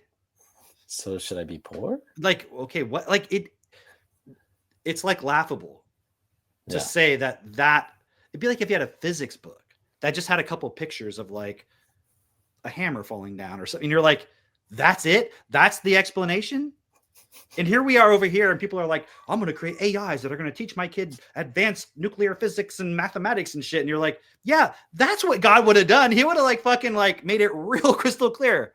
So what are we saying here? Like we shouldn't educate people? At what level should we take responsibility for the problem? None at all? Do you get up? Do you eat? Do you feed yourself? Or do you just go, Jesus saves me? Yeah. It's like, well, no, I have to take some responsibility. How is it all Remember he said, like, it's either all freedom and all responsibility. You can't have, you have to have one or the other. You can't have both, or absolute control, and they take responsibility. So, I mean, what's your takeaway? Anything that you want to? No, I mean, that's pretty much, I think you did a good job of wrapping it. The only thing that I would add would just be like, I mean, you don't have to. I don't even want to say that, actually. I don't even want to say that. All I would say is this. We have a world that's really obviously not working out. To stick your head in the sand is kind of asinine. It's really like, oh, to just say, well, somebody else is going to work it out. It's like, it's pretty obvious that's not. And if that is what you say, then you can never, ever complain about anything in your life, ever. And if you're going to say Jesus takes care of it, then just, why are you taking any responsibility? Just let it all go. Don't worry about it. Right. And yeah, to me, it's funny because in my past, I would have just accepted all of the excuses or whatever, all of the reasonings, and because I wasn't really thinking critically about any of that stuff, you know. But now it's like so blatantly obvious that it's like, wow, why would you do anything other than what we're doing right now? We're you know, actually building. It's like, it would be like, okay, for the person who still is just like, I don't know how you got this far. 2 hours later, you're like, when are you going to get to the point, guys? Come on. But like, you know, for the person that's like, I don't agree with anything you guys just said for the last 2 hours, but I'm still watching. But it would be like, you know, saying Noah shouldn't have built the ark. God would have just like, oh, but no, but God told him to build the ark. So that's how he knew. But okay, but Are you hearing a voice in your head? Going in here telling us shit? Like, yeah, like, and if we've got to do a whole nother video on that point about the voice. Yes, yes. Yeah, Jesus, yeah. But just let me just say this: is like, is it not painfully obvious that like something needs to change here, or are you just like, no, we're gonna let this? And again, I know we'll do another video on this, but the point of, okay, well, things need to get worse in order to fulfill the, the prophecy or whatever. Like, that's a made up story by people. Also, which one is it? The Jewish one, the Christian one, the Muslim one? Like, which one are we fucking trying to fulfill here? That'd be nice to know. But it's literally a made up story so that the average person just sees things crumbling and just goes, yeah, that's fine. Yeah, so they'll give up control to the fucking people creating all this AI fucking shit. If that story was never made up, people would be like, whoa, can't do that. No, stop. And really, even if it happens to you and it actually affects you and your family, like, you're just insulated because you have money. But if it happens to you, you'll go, wait, something's wrong here. I don't agree. Let's stop. That's all I have to add to that. Let's just say, as a wrap up too, let's say you're speaking to just the people in our group, Self-Perfected Destiny, Technotutor. Like, what would you say to them rather than just talking? This is what I would say to them is, for those of you who don't know, there's a story of Moses and Aaron, right, in the Bible, right? And Aaron's job is he's supposed to like speak, but he's like deadly afraid of speaking in front of people, right? And he's like, because I don't know what to say or whatever. I'm afraid. But the way I look at it from the perspective of Destiny and Self-Perfected, it's like he was afraid of what people would think. If I speak up, what will people think? But that was his task, because if he didn't speak up, then the people would be lost. However you want to say that, right? That's where we're at. It's like, hey, we have the task of speaking up, and perhaps people may not want to hear this. It may be like really conflicting with their beliefs or whatever. But us speaking up, us going out there, and I don't know if I said Aaron or Moses, whatever, but like us embodying that of just like, hey, I need to share this with you because you need to know it, because otherwise I'm part of the problem if I don't share. Like, okay, if you watch I don't know, if you watch like the dominoes falling over, it's a stupid silly example, and you don't reach in to stop because like, oh, if this domino keeps going, then it's going to knock over the bucket that causes the fire in the barn. I don't know how that, you know what I'm talking about? Knock over the Eiffel Tower eventually or some shit. It's going to knock some things over. It's going to cause some consequences, right? But like, if you don't reach in and stop it, but you might be like, oh, but like everybody's watching those dominoes fall and they're entertained by it. And if I reach in, they'll be mad at me for stopping their entertainment. It's like, yeah. But like, that's what our responsibility is. Because otherwise you're part of the problem of starting that consequence of allowing that last domino's about to fall on your fucking house. Like, exactly. That's the problem. Exactly. So that's my message to, everybody in this group is like, hey, we do have to grow. We do have to share this. It's not just enough for it to be something that you know about. That's great and fantastic, and you're living it. But also share this with other people because they're going to want to know. Because they're going to want to. Because once they step out of that it may be challenging. It was challenging for me, to learn all this information and to challenge my beliefs and all that. But once you step out of that, you see like, oh wow, well I wouldn't want to be left in the dark. Like, I'm glad that I know this, and I'm glad that I have the opportunity to give my children a clean start, where like, hey, this obviously makes sense. You're going to have a much better life than what I was given when I was brought up, a much better, start. And I'm going to do my best to make sure that the world that you end up in adulthood, I actually did something and didn't just let it just be worse for you, So that's that. Well said. I'll just finish with saying, we have a Facebook group. You have to apply and answer a few basic questions so we know you're not a bot. It's if you search Self-Perfected on Facebook. Also, our X profile is at Be Self-Perfected. I don't know where this video is going to be ultimately because we're just recording it. We'll upload it to a few places. So if you're seeing it on X, then just check the profile, or you can go visit the X, follow us there. We also do our podcast on Sundays there on the X profile live. And I would suggest to engage, like reach out, message us, or join the Facebook group. Come to the live hangouts on Friday where we go into further depth on a lot of these points. There's a lot more to offer, but those are kind of like entry points basically into what we're doing. But if you're in the group already, like share this. I'm sure I'm probably going to go through and clip up some stuff. So share all that kind of stuff. And yeah, I guess that's it. So we'll see everybody on the next one. Bye.